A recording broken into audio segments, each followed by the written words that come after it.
He laughed across the boardroom table. You're the final mistake he left behind.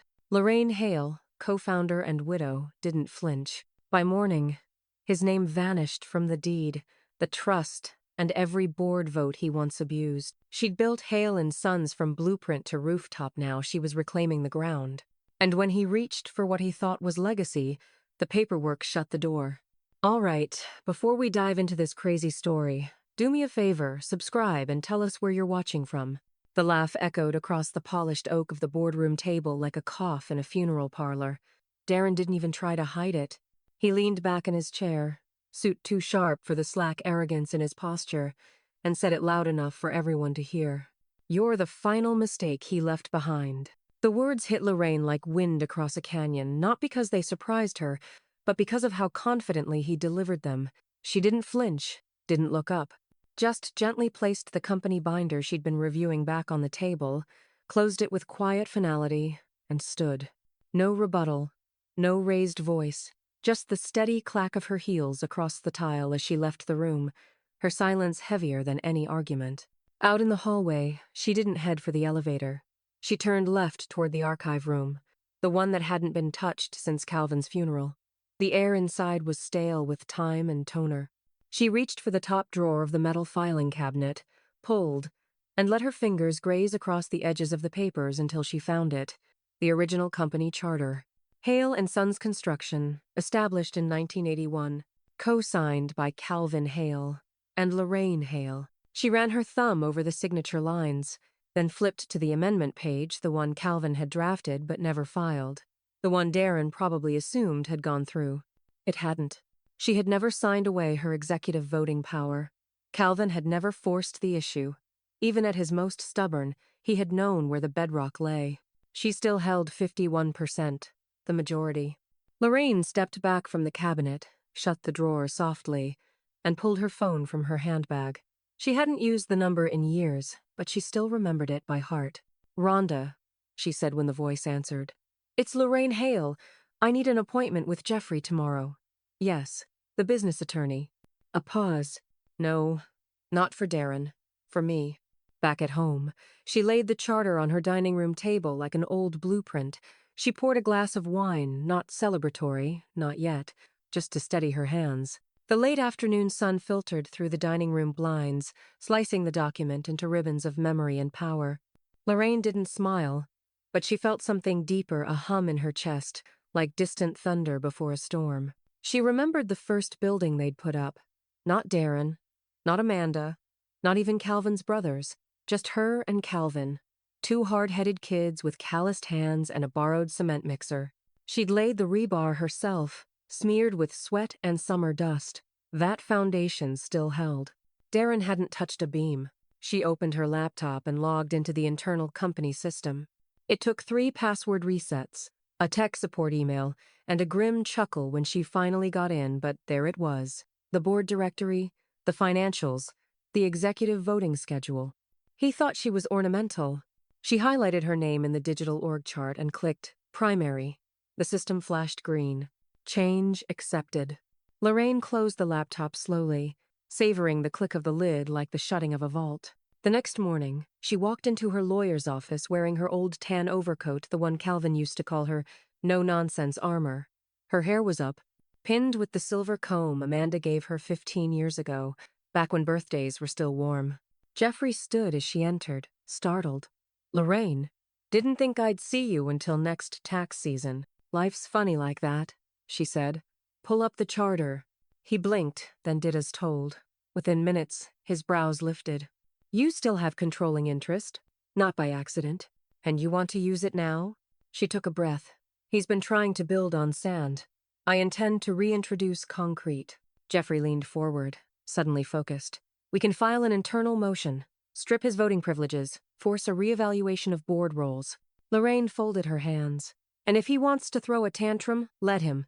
I'm not here to fight. I'm here to clean." Later that afternoon, she stood in the company's main hallway, looking up at the gleaming sign that read Hale and Sons. She reached into her coat pocket, phone to ear, and said 3 words without blinking. "It's time I remind him who built this place."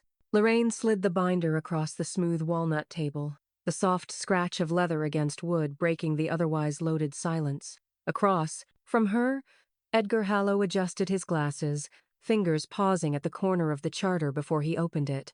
The room was still like a storm waiting to choose its direction. "Well, I'll be damned," he murmured, scanning the signature page. "You never signed the transition clause." "I watched Calvin draw it up," Lorraine said calmly. Watched him put the pen down and walk away. He had second thoughts. Edgar leaned back in the chair, exhaling. The light through the office window cut a streak across his desk, landing on the photo of him and Calvin taken 20 years ago at a ribbon cutting. Edgar tapped it once, almost unconsciously. "Darren's gonna lose his mind when he realizes you've still got the reins." Lorraine crossed her legs slowly, like she had all the time in the world. He already lost his mind. Now he's about to lose the illusion that he ever had mine. Edgar gave a dry chuckle, but his tone dropped. "He's reckless, Lorraine. Spoiled. Mean when he's cornered. This will get loud." She met his gaze, not blinking. "Then I'll stay quiet and let the paperwork speak for me." An hour later, they moved to the conference room where Edgar had already stacked 3 thick folders of financial records. Lorraine pulled on a pair of thin gloves, old habit, and started flipping through them with meticulous care. Her fingers paused on a wire transfer from the Hale Family Trust, $42,000 labeled Client Acquisition. She raised a brow. "Startup called Hale Hub," Edgar explained, already pulling a second sheet. "Supposed to be a tech platform for contractors. He pitched it last year. It folded within 4 months. On trust money? Every dollar." Lorraine nodded once, adding the document to a fresh folder labeled Irregular Disbursements. Her movements were quiet, deliberate, her silence louder than a lecture. Edgar slid over a printout. "Also found 2 vendor payments marked consulting. Names don't show up in our approved list. He's bleeding this place dry behind a smirk." Lorraine picked up a pen and added both names to a lined legal pad in ink, the color of dried blood. Then she reached into her purse, removed an envelope, and handed it to Edgar. "My letter of intent," she said. "Effective immediately. I'm filing a motion to suspend Darren's voting privileges until a formal ethics review is complete." Edgar blinked. "That's going to ignite a war." "Number," she stood, gathering the documents into her leather portfolio. "That's going to reintroduce discipline." Back at home, she poured herself a cup of chamomile and stood in the sunroom overlooking the back lawn. It was quiet there, but her mind wasn't. Darren had called her a mistake. He'd worn her husband's name like armor and used her silence like permission. But silence wasn't surrender. It was calculation. And she had calculated long enough. The fax machine in her home office, a dusty relic, Calvin, insisted they never replace sputtered to life as Edgar transmitted the first confirmation form. Lorraine walked toward the sound slowly, the hum and whine of the machine as familiar as a morning kettle. She picked up the sheet, scanned the heading Notice of Motion, Executive Role Suspension, Darren Hale, and placed it inside a blue folder marked Personal Copies. The portraits came down before sunrise. Lorraine stood in the echo of the empty lobby as the janitor unscrewed the final brass plaque. Darren's face, grinning beside Calvin's, landed face down on the polished wood desk like a verdict. Lorraine didn't flinch. She was already unrolling the replacements. Each photograph she lifted from the cardboard sleeve told a different story, not of suits and ribbon cuttings, but of grit and calloused hands. There was Alma Jenkins, helmet askew, grinning through a concrete pour in '84. Next to her, Leroy Jameson balanced on the skeletal frame of their first build. The black and white shot of Lorraine herself, 29. Steel-toed boots, jeans covered in dust showed her holding blueprints over her knee like a general charting battle. By 7:30 a.m., the wall no longer told the story of 2 men and a dynasty. It spoke of crews, sweat, scaffolds, and the people who built Hale and Sons not just inherited it. The receptionist, a young woman named Carla, froze when she walked in. "Mrs. Hale, I wasn't told there was a gallery update." Lorraine turned from the final frame. "Now you are." Carla's eyes scanned the wall. She stepped closer to Alma's photo and smiled. "My uncle used to talk about her. Said she ran circles around the site foreman." Lorraine allowed a thin smile. "She did." By 9 a.m., whispers were circulating. Staff stood in quiet clusters near the break room, stealing glances at the wall every time someone walked by. Some nodded in respect. A few looked visibly moved. Not one person asked where Darren's photo had gone. It didn't take long for Darren to arrive. His dress shoes clicked like hammer strikes down the marble corridor. "What the hell is this?" he barked, the words cracking against the open-air atrium as he stormed into the lobby. Lorraine didn't turn from the frame she was leveling. "Is this some kind of joke?" Darren continued. "You took down my picture. Grandpa's pic." She turned then, clipboard in hand, and offered him a single sheet of paper. The updated organizational chart, hot off the printer. At the top, Lorraine Hale, Executive Chair, Voting Majority. His name had been moved down. Non-voting member. Advisory only. Darren's face reddened. "You think this erases me?"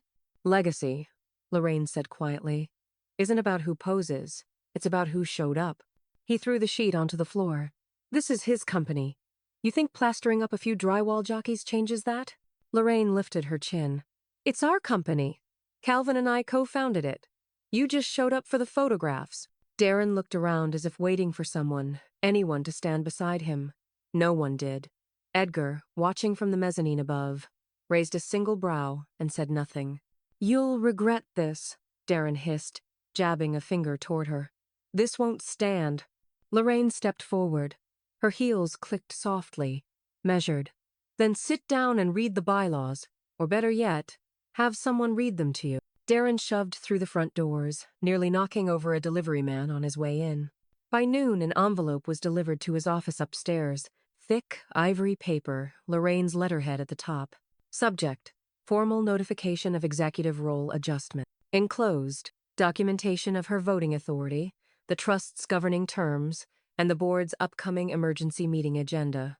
Darren slammed the envelope on his desk, sending a coaster flying. The document slid open slightly, revealing the first line. "As of this date, all executive privileges afforded to Darren Hale are under formal review for suspension." He stared at the words for a long moment, the only sound in the room, the creak of his leather chair as he leaned back, and the rising hum of panic in his throat. The smell of ink and dust lingered like memory as Lorraine pulled open the bottom drawer of her late husband's desk. Inside was the thick, leather-bound ledger Calvin had refused to digitize. He used to joke that some things were meant to be written in ink, especially when men had a habit of rewriting things in pixels. She hadn't touched it in years. The pages creaked as she opened it, the spine stiff with time. Each line was a thread in the company's real history, handwritten notes beside job site addresses, payroll logs from the 80s, quietly tracked donations Calvin had made to injured workers' families. Lorraine remembered most of it, but not all. And certainly not what she found on the final few pages. A bank transfer, logged under the Hale Foundation's discretionary account, dated 18 months ago. $175,000. Not unusual at a glance, until she saw the payee. Bridge, Apex Venture, LLC. A tech incubator. Darren's passion project. A platform he'd claimed would modernize contracting compliance. The startup had folded within 6 months. Lorraine traced her finger under the memo line Calvin had always insisted on. Purpose, Educational Youth Fund, Code 7. She felt her jaw harden. He'd reclassified a grant for low-income student apprenticeships to fund a failed app. She buzzed Edgar's office. "Bring the red folder," and a fresh witness form. 10 minutes later, Edgar stepped into her office. No coffee, no pleasantries. He saw the ledger open on the desk and sat down slowly. "This is what I was worried about," he said, already pulling up the foundation account on his tablet. "It's worse," Lorraine murmured. "He didn't just misuse the funds, he erased their origin. Look." She pointed to the foundation memo, then to her own notes from a board meeting 2 years ago. Darren had presented the grant as unused, claiming the youth apprenticeship partner had dissolved. A lie. Edgar's lips thinned. "Do you want this escalated?" Lorraine leaned back, fingers still resting on the corner of Calvin's handwriting. "I want it rewritten accurately, and I want Darren erased from what he never earned." By afternoon, Edgar had compiled the formal documentation, cross-referenced financials, foundation board minutes, and third-party banking records. Lorraine reviewed them with the same precision she used to measure foundation spacing on blueprints. "Start with a full revocation of his foundation grant access," she said. "Effective immediately." He hesitated. "He's going to notice." "I want him to." Lorraine replied. Her tone was crisp but calm, like the air just before thunder. She logged into the Foundation admin panel herself. Her fingers moved with methodical precision. In less than 2 minutes, Darren's user profile was deleted. No access, no title, no digital trail. Just a blank where his name used to sit. That night, the sky turned an angry, slate gray over Greenville. Lorraine sat on the back porch with a glass of unsweetened tea, watching the storm crawl in. It felt fitting. Her phone vibrated against the side table. A soft ping, then another. She picked it up and saw Darren's name flash across the lock screen. One new email. Subject line, "What the hell did you do?" She didn't open it. She didn't need to. Inside Darren's downtown condo, the glow of his laptop screen cast harsh shadows across his face as the notification flashed again. Access denied. Hale Foundation admin portal. Error code. Revoked by owner. He sat frozen. Then, for the first time in months, maybe years, he realized he didn't know who, exactly, was still pulling the levers behind his last name. Next day, rain tapped the boardroom windows like a ticking clock. Each drop another reminder that time and patience was running out. Lorraine stood at the head of the long mahogany table, her posture carved from decades of grit and grace. Across from her, Darren slouched in his leather chair, legs sprawled out in a posture, he thought, red, confident, but reeked of inherited arrogance. He hadn't spoken yet. That would come. But for now, he smirked that same sideways smirk Calvin used to wear when betting he'd win a deal before even shaking hands. The bloodline didn't skip expression, only integrity. Lorraine's voice was quiet but surgical. This emergency meeting is called under Section 12.4 of the Hale and Sons bylaws, misuse of fiduciary privilege and demonstrable damage to foundation partnerships. Darren chuckled. This is cute. Is there going to be a PowerPoint? She didn't blink. Edgar stood and handed out printed packets to each board member. There are no slides, Edgar said. Just records. Wire transfers, reclassified grants, missed quarterly reports, all traced back to your digital credentials, Darren. Murmurs rippled down the table. Lorraine allowed the silence to breathe, long enough for discomfort to do its work. She opened her own folder and tapped a photo. This is an at-risk student named Elijah Ramos. He was meant to receive an apprenticeship through the Hale Foundation's equity program. That opportunity vanished when funds were diverted without board approval to Bridge, Apex Venture, a company that no longer exists. Darren's jaw tightened. That was R&D. No, Lorraine replied, steel threaded through silk. That was embezzlement dressed up as ambition. Edgar cleared his throat. I've reviewed the charter. Under Clause 3.2, any board member who causes reputational harm, misuses foundation resources, or violates fiduciary duties can have their voting status revoked by majority. Darren scoffed. You're bluffing. Lorraine slid a ballot toward him. Then vote, Darren. Let's see if your belief in the system goes both ways. He stared down at the paper. For a second, just a flicker, he hesitated. Not because he doubted his own cleverness, but because something in Lorraine's stillness unsettled him. It was the same quiet she'd worn when Calvin had first told her they weren't ready to hire women on job sites, and she went out and got licensed as a contractor the next week. The board voted. Lorraine, yes. Edgar, yes. Denise from marketing, yes. Samuel, HR, yes. Martin, longtime project manager, yes. Linda, site logistics, yes.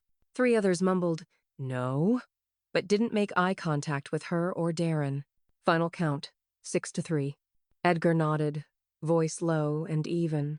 Motion passes. Darren Hale is formally stripped of voting privileges effective immediately. A pause.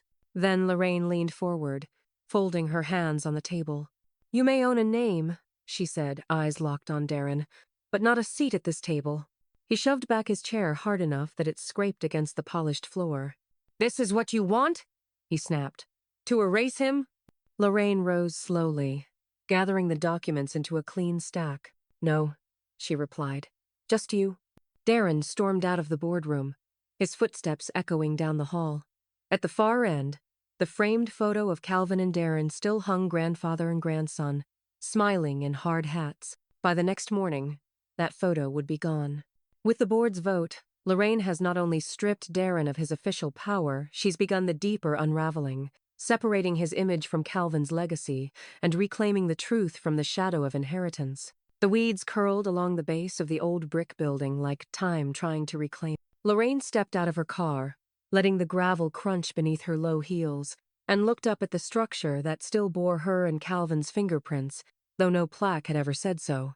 The air smelled of wet soil and faintly of mildew age without rot, like old memories tucked in a cedar chest. She walked slowly toward the foundation, one hand trailing along the faded brick.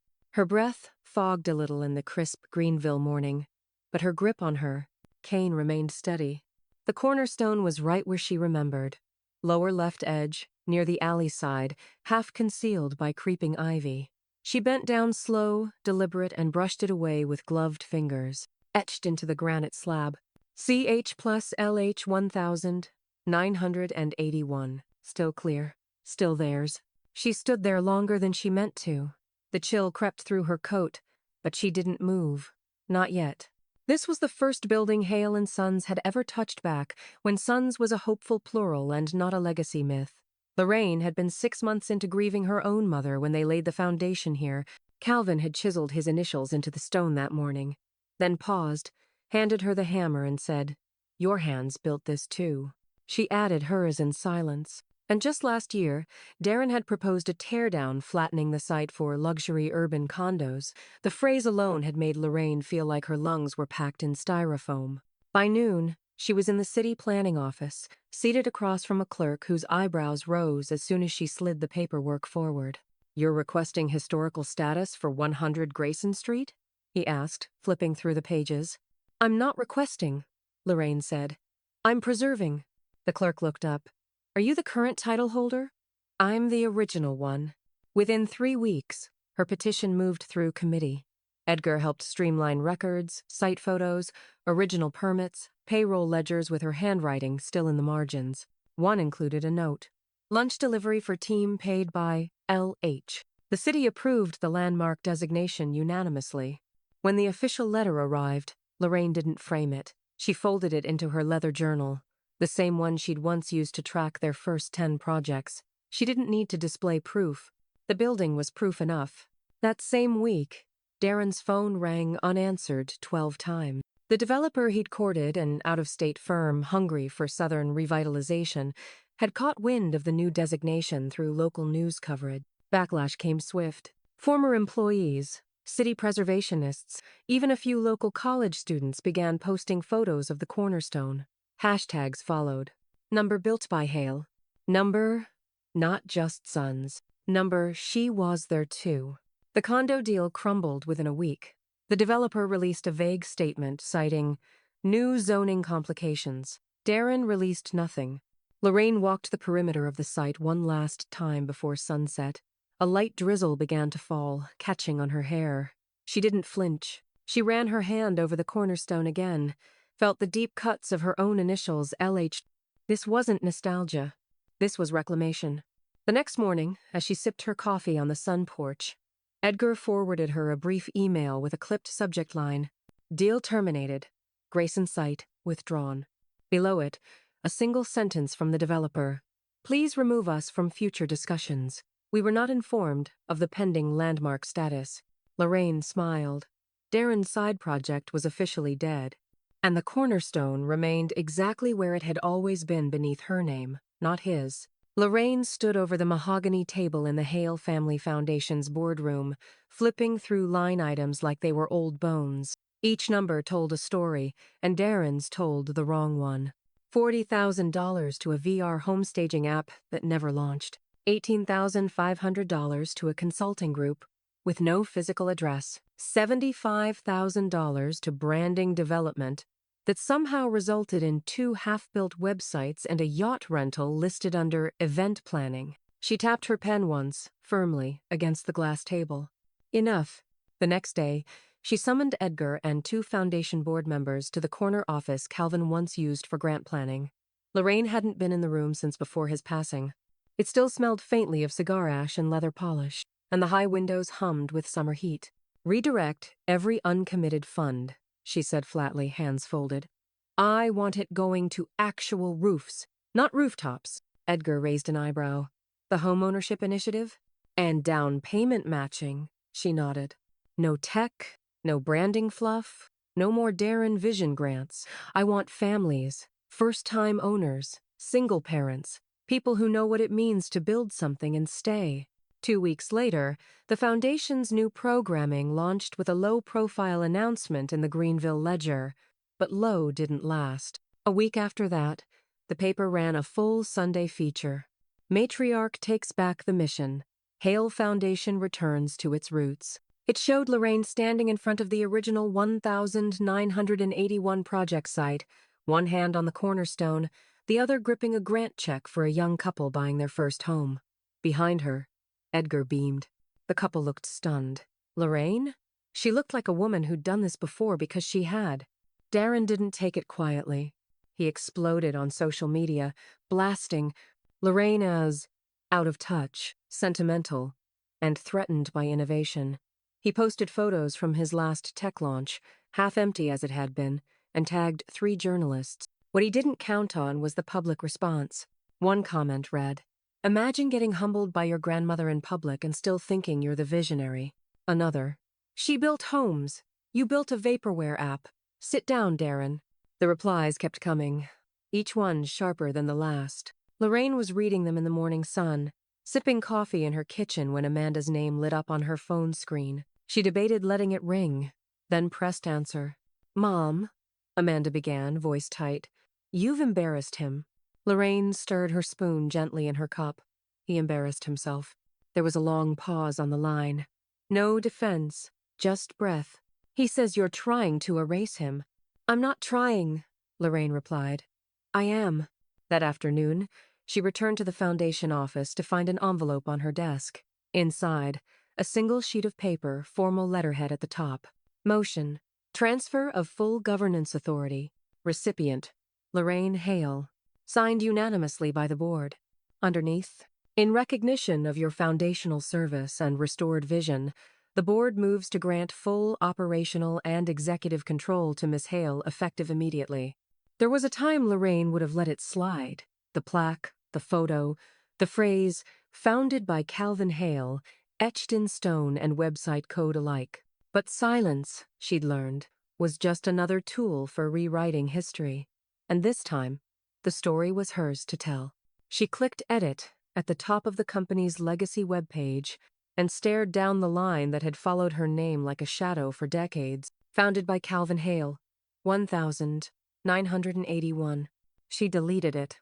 Her fingers hovered briefly before she typed, "Co-founded by Calvin and Lorraine Hale, 1981. No flourish, no fanfare, just the truth, at last. Next, she uploaded a photograph dug from the back of a steel filing cabinet one Darren had never bothered to look through. In it, a much younger Lorraine stood on the unfinished deck of their very first home build, hard hat crooked, smile unguarded, a clipboard in one hand and a nail gun in the other. Her jeans were muddy to the knee. Behind her, Calvin and 2 crewmen held up the framing.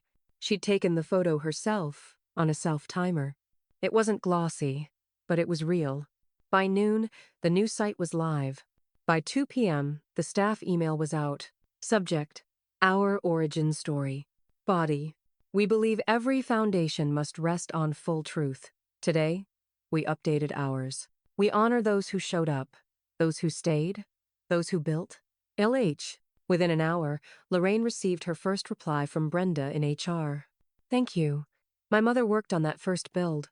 She remembered you bringing lunch for the whole crew." Then Edgar. "Took us long enough." Even site manager Jim, who'd barely nodded to Lorraine in years, wrote, "I always wondered why you weren't on the wall." The silence finally broke at 5:17 p.m. when Darren stormed through the office lobby, jaw clenched, phone in hand. He barged into Edgar's office, ignoring the closed door. "This is revisionist history," he snapped, waving his screen. "She's rewriting the legacy." Edgar didn't flinch. He leaned back in his chair, steepling his fingers. "Then maybe it's time you revised your resume." Darren blinked. "You think this is funny?" "No," Edgar said evenly. "But I do think it's accurate." Lorraine stood in the hallway outside. arms crossed, listening. She didn't need to say anything. The walls were finally talking for her. Later that evening, back in her study, she was reading emails when a new one came through with a subject line that gave her pause. Greenville Builders Summit. Keynote invitation. The message was short, formal. We'd be honored if you would speak at this year's summit. Your leadership and advocacy have reshaped not only Hale and Sons, but how we think about legacy in our field. At the bottom, theme. Who built this place? Lorraine stared at it for a long moment, the cursor blinking beside the reply button. Outside, the wind rustled the leaves just enough to sound like the past shifting. The legal threat arrived by courier, sharp and thin like a paper dagger. Darren's name stamped in bold at the top, the usual legalese dressed up as intimidation. Cease and desist from defamatory commentary regarding company legacy. Lorraine didn't flinch. She folded the document cleanly in half and tucked it under the strap of her handbag right next to her printed keynote. Her car was already waiting. By the time she arrived at the Greenville Civic Center, the air buzzed with sawdust-scented cologne and contractor boots clapping polished concrete. Over 300 builders, architects, foundation heads, and city reps filled the high-ceilinged hall. It smelled of burnt coffee and new lumber of growth and grit. Her name was last on the program. Keynote. Lorraine Hale, Hale and Sons Construction. She took the stage in slacks and a navy blouse, no jewelry but her wedding band and a pin that read 1981. Behind her, the screen lit up with the words, "Legacy means leaving space for others." She adjusted the mic once, then rested her hands on either side of the podium. "When I helped pour the first concrete slab for Hale and Sons," she began, voice low but steady. "No one handed me a ribbon or took my picture." She paused. "They gave me a broom." Laughter. Quick, soft, but real. "I swept floors on sites I helped fund, carried permits through downtown rainstorms. I delivered lunches, poured coffee, picked out siding, and checked invoices. And for 40 years, I did it in the shadow of a name that was only half the story." She moved her hand to the clicker. The screen changed. Photos began to flicker by. Early builds, gravel roads, workers in the South Carolina summer heat. Lorraine crouched in paint, smeared jeans beside drywall she'd taped herself. She continued, "Legacy doesn't come from whose name is on the truck. It comes from the people who carried the weight when no one was looking." She turned from the podium. "So today, I want to name the ones who built this with us." She read them slowly, deliberately, one by one. Bernie Long, first crew chief, who cut his honeymoon short to finish our second duplex. Mavis Daniels, who framed more houses than the city inspector knew. Rafael Cortez, James Dillard, Lila Nguyen. Each name landed like a nail into wood, solid, permanent. And Calvin, Darren, not a breath of mention. When she ended, the hall was still for 2 beats like the air itself had stopped to listen. Then came the applause. Not a polite "we're on a schedule" clap, but a rising, rolling ovation that filled the rafters. Edgar stood first, then the mayor. Then even rival companies who'd once dismissed Hale and Sons as a legacy machine. Someone near the front wiped their eyes. Someone else muttered, "Finally." Backstage, a young builder approached her, hand outstretched. "You just gave half of us permission to stop pretending someone else built our lives." Lorraine smiled. "I didn't give it. I reclaimed it." By that night, the local papers had it front page. "Matriarch rewrites legacy and brings the house down." The speech was clipped and shared on builders' forums, then civic platforms, then went semi-viral among women in construction and small business leaders. One tweet read, "Lorraine Hale just proved that legacy can evolve if the real builders take back the pen." The foundation's inbox filled with messages of support. Several corporate donors pledged new partnerships. Local history groups requested interviews. The next morning, Edgar entered Lorraine's office with a half smile and a fresh printed brochure. "They sent this down from marketing." She took it. It was the mock-up for the company's 75th anniversary campaign. Clean design, timeline graphics, quotes from past leaders, and one very obvious omission. Darren's name was gone. Not even a footnote. She looked at Edgar. He just shrugged. They thought it better not to feature anyone whose title didn't match their contribution. Lorraine's lips barely lifted, but her eyes gleamed. "No arguments here." The envelope was thick, the kind that came with glossy paper and heavier threats. Lorraine didn't bother sitting. She stood at the kitchen island, peeled it open with the corner of a butter knife, and read the top line in Darren's usual tone of entitlement, disguised as legalese. Cease and desist from further defamatory action against Darren Hale. There it was. The tantrum now in Times New Roman, size 12. She set the letter down gently, like a napkin after a good meal. By noon, her legal team had already flagged the filing for what it was: toothless. Darren had stapled together bruised ego and shaky accusations, claiming public defamation, emotional distress, and malicious dismantling of legacy. Lorraine sat across from Edgar in the conference room, the blinds half drawn against the sun's glare. He flipped through the documentation she'd handed him, real documentation.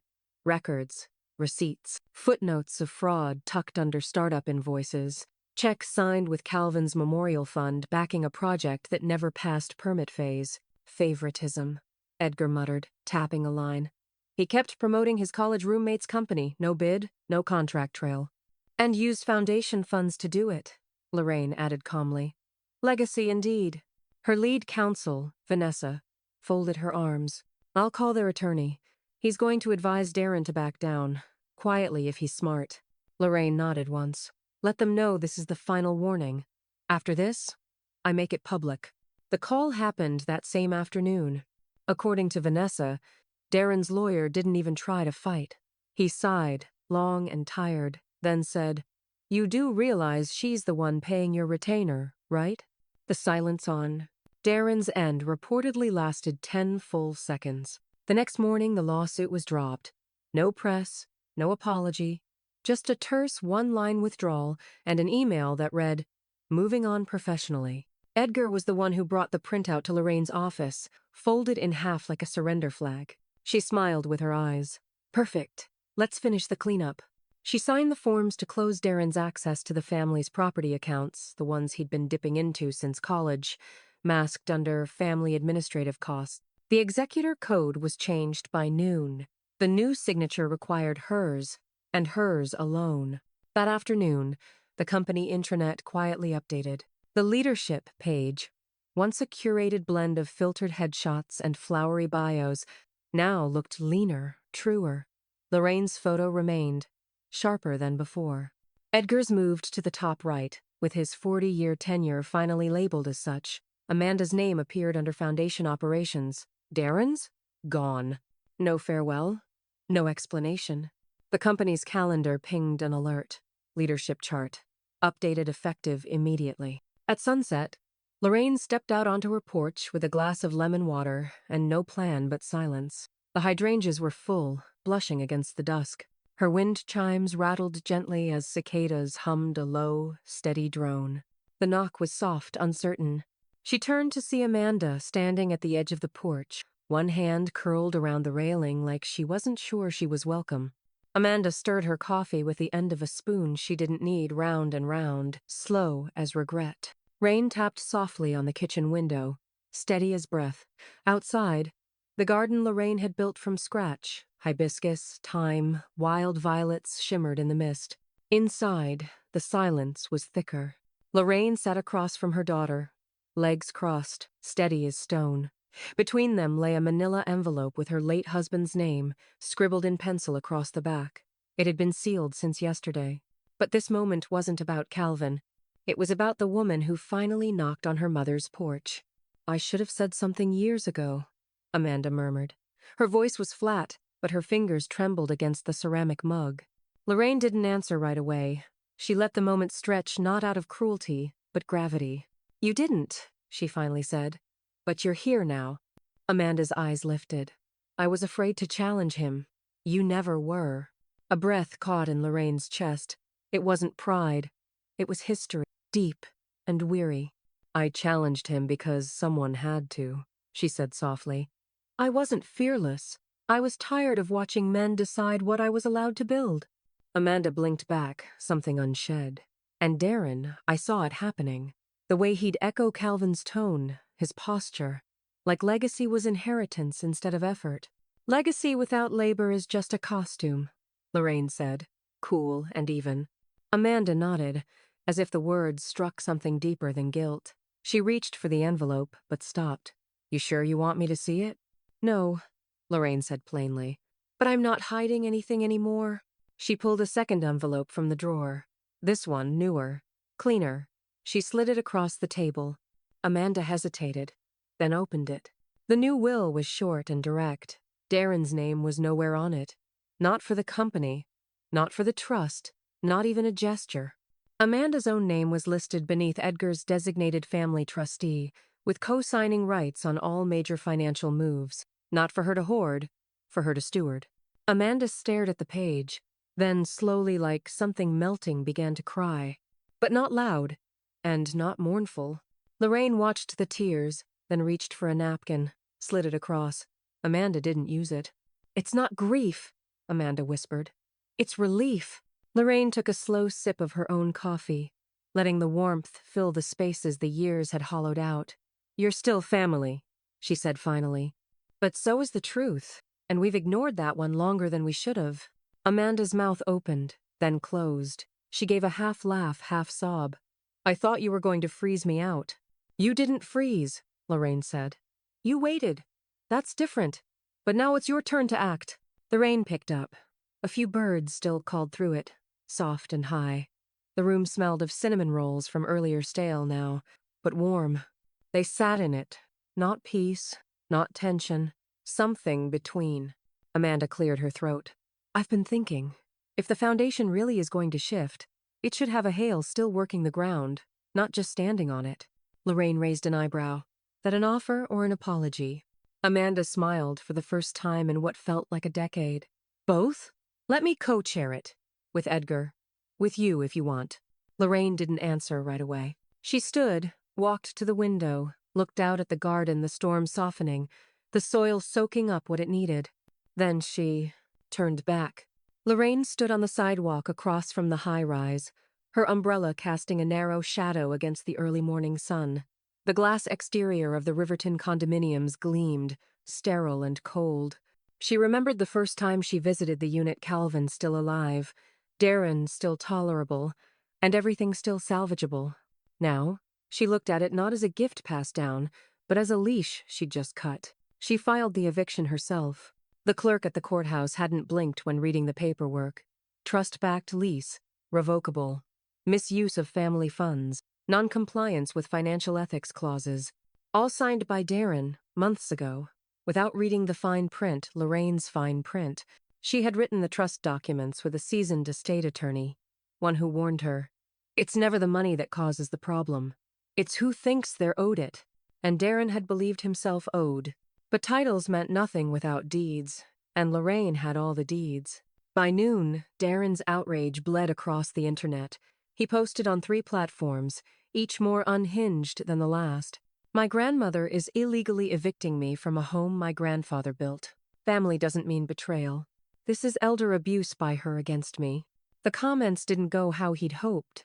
Bro, you literally said she was a mistake. Pretty sure she co-founded the company you're whining about. Sounds like she's the legacy, you're just the residue. Lorraine didn't comment. She didn't like. She didn't retweet. She simply waited. By Friday, the court had upheld her revocation. 30-day notice posted, official seal stamped, silence from Darren. Until the morning he left. He came at dawn, hoodie up, face hard with rage and wounded pride. Lorraine watched from her parked car as 2 hired movers loaded boxes into the back of a dented rental van. No luxury SUV this time. No smug grin. Just a man unspooling. He didn't look back once. Lorraine didn't wave. She didn't speak. She just waited until the van pulled away and stepped onto the property. The lobby still had echoes of Calvin's style, polished oak trim, vintage sconces, dark carpet that muffled every footstep. But it would change soon. The rebranding was already underway. The Hale Women's Initiative bold lettering was stenciled in on the brass plaque beside the entrance. The building, long held in the family's private trust, would become transitional housing for displaced women in the trades, electricians, welders, single mothers finishing certifications. Not a monument to Darren's ego, but a tool for someone else's survival. Lorraine met city officials on the 4th floor. walking them through plans converting Darren's penthouse into community rooms, resource centers, legal clinics. They asked about funding. She pointed to her own name on the deed. "Build it from the title up," she said. "No borrowed ladders." As they reached the elevator, one of the council aides, no older than Darren, maybe younger, gestured toward the old building directory. "It still lists him here." Lorraine studied the plastic letters beside the unit number. D. Hale, executive consultant. She nodded once. "Remove it, and deactivate his access badge." The aide hesitated. "Just wipe it?" Lorraine pressed the elevator button, calm as ever. "No," she said. "Return the building to those who knew how to stay." The archive room smelled of dust and varnish, like time had soaked into the grain of every file cabinet and drawer. Lorraine stood in the doorway, keys in hand, watching sunlight streak across the glass-covered binders and blueprints, a room built to remember. But memory, she had learned, could be edited and now must be. Darren had made his edits in arrogance. She would make hers in truth. It began with the timelines. Every printed version of Hale and Sons' history in brochures, on plaques, across their website painted a revisionist mural. Founded in 1981 by Calvin Hale. Grown under his vision. Expanded by his grandson Darren. No mention of Lorraine. No names of workers. No stories of sweat. She handed the binder to a young contractor from the firm she hired, a digital preservation group that had restored history for war veterans and Black-owned business archives across the South. "Strip it down," she said. "Erase what was never earned. Add what was never seen."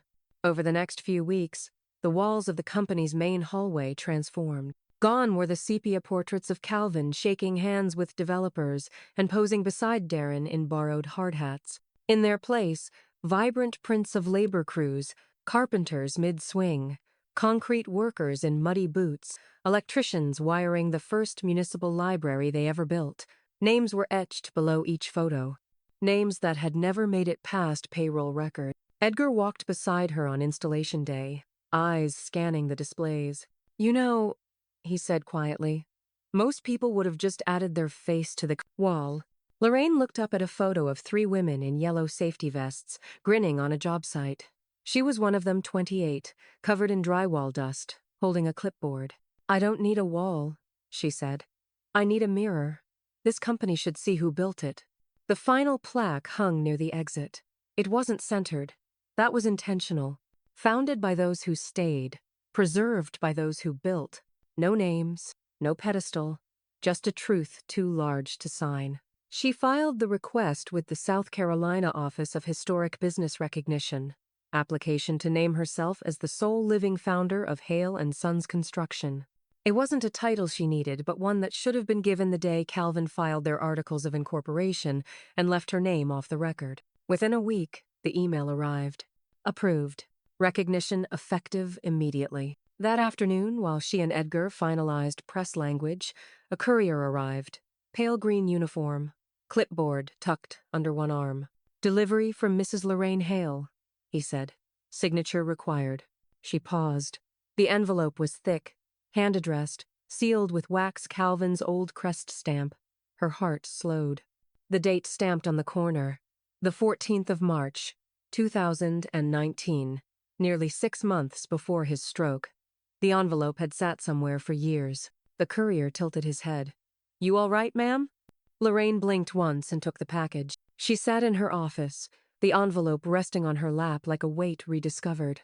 She hesitated, not out of fear, but readiness. The flap cracked open with a crisp tear. Inside, 2 folded pages, his handwriting slanted with age but steady. The opening line stopped her cold. "Lorraine, if you're reading this, it means I'm gone, and something's gone wrong." Her fingers curled over the page. "I don't know what Darren will become, but I fear he believes his name means he deserves the empire. That was never the deal. You built this with me. You held it together when I wanted to quit. If he ever uses my name to erase you, I beg you remind him whose hands built the bones of this place." Lorraine exhaled, slow and tight. "Do what you must. You always did. And I was always proud even when I was too damn stubborn to say it." No sign-off, no apology. Just the truth, handwritten and sealed, as if he knew one day she'd need it. The boardroom had always been too cold in the mornings. Something about the vent above the west wall made the air hum like a throat clearing that never stopped. Lorraine took her place at the head of the polished mahogany table, the soft leather of her chair creaking just once as she settled into it. 10 chairs in total, one left untouched at the far end, Darren's, still gleaming, still empty. It would stay that way. "Let's begin," she said, her voice calm and deliberate. She didn't need to raise it. The room fell silent, with a kind of reverence only earned by weathered resilience. Amanda, seated on Lorraine's left, adjusted the collar of her slate blue blouse. For once, she looked present not just physically, but in posture and spirit. Lorraine watched her daughter closely, searching for that elusive flicker of strength she'd once feared was gone for good. Edgar, on Lorraine's right, clicked open a silver pen and began to record the minutes. Agenda Item 1. Final vote for Foundation leadership. The motion passed without a single dissent. "Effective immediately," he said, smiling at Amanda. "Mrs. Amanda Hale is elected Executive Director of the Hale Community Foundation." Applause rippled through the room, subdued but sincere. Amanda blinked hard, nodding once, emotion visible in the small tremble of her lower lip. Lorraine reached for her hand beneath the table. Their fingers brushed, and this time, Amanda didn't pull away. Lorraine stood. "Before we continue, I want something noted in the permanent record." She turned slightly, her voice never wavering. "As of today, Darren Hale is officially removed from all governance roles within Hale and Sons Construction and the Hale Community Foundation." There was no shock, no audible gasps, just the scratch of Edgar's pen moving with finality. Lorraine turned toward the empty chair at the end of the table. "Let it stay there, unfilled. Let it remind us what happens when ego replaces effort, when a name is mistaken for a contribution." The room held its breath. Edgar lifted his glass of sweet tea. "To builders," he said, raising it high. "Not beneficiaries." Glasses clinked. Smiles broke loose. "A legacy," righted. Lorraine allowed herself a rare smile. Not triumph, not satisfaction. Just relief, heavy and earned.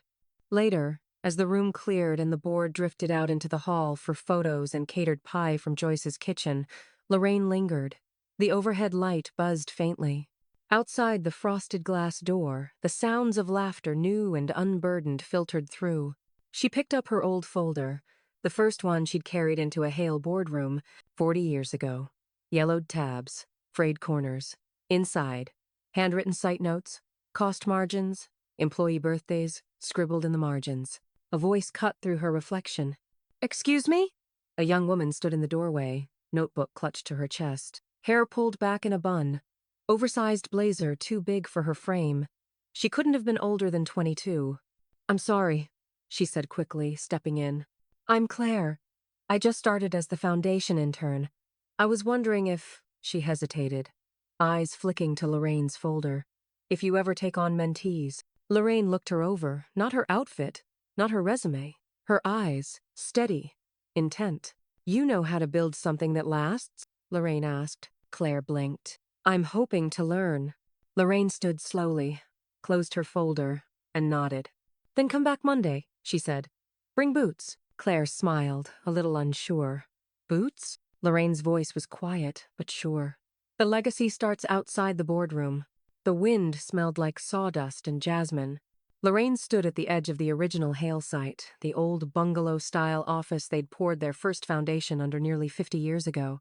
The air here had a quiet weight to it, thick with the stories of calloused hands, clipped blueprints, and lunch breaks on truck tailgates. She ran her fingers across the stone plaque now embedded in the garden's border.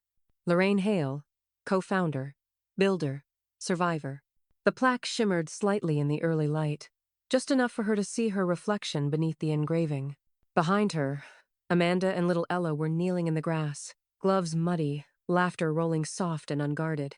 Lorraine watched the two of them lean into each other, Amanda brushing hair from Ella's face with the kind of care Lorraine used to wonder if her daughter had ever learned. But she had, eventually, and Lorraine had waited long enough to see it. Ella held the sapling between her palms like it was breakable. "Is this where it all started?" she asked. Amanda looked to Lorraine. Lorraine nodded. "Right here," she said, "where we had no money, too much ambition, and the good sense not to quit." Ella furrowed her brow. Was this Grandpa's company? Lorraine's eyes narrowed slightly. Not cold, just focused. He started it, she said. But I made sure it survived. They planted the tree together, a Carolina cherry laurel, its roots wrapped in damp burlap, its trunk thin but straight. Amanda held the base while Ella scooped dirt into the hole. Lorraine took the shovel last, pressing her boot firmly on the edge, grounding it in. The soil was damp and rich, the kind of earth that held on to stories. Lorraine let it slide between her fingers as she filled the last gap, tamping it smooth. The garden around them was nothing like it had been.